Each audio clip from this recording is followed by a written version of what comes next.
Comment survivre à ces examens? C'est parti pour la méthode ultime. L'examen approche et c'est la panique à bord? Pas de souci, on a un plan. En fait, l'important, c'est pas les heures, c'est l'intensité de la concentration.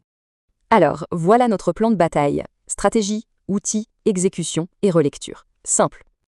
Allez, section 1. L'idée, travailler moins, mais réussir mieux. Oui, c'est possible. On commence avec la règle des 80-20, la fameuse loi de Pareto.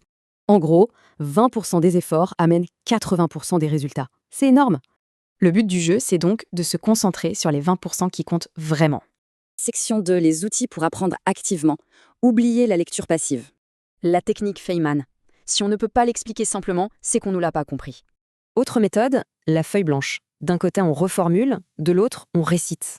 Ou encore la méthode des Loki, le fameux palais mental, super efficace pour les listes.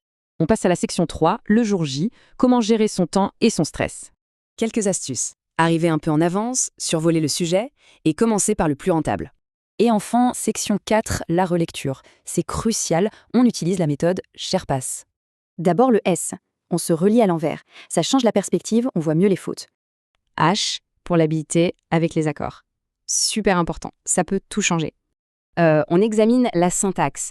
Est-ce que les phrases tiennent la route? R, on revoit l'orthographe, évidemment. Une faute bête, ça coûte cher. P comme ponctuation. Une virgule peut vraiment tout changer, attention. A, pour attention aux répétitions, vive les synonymes pour un style plus fluide. Et le dernier S, on se relie sur le fond. Est-ce qu'on a bien répondu à la question?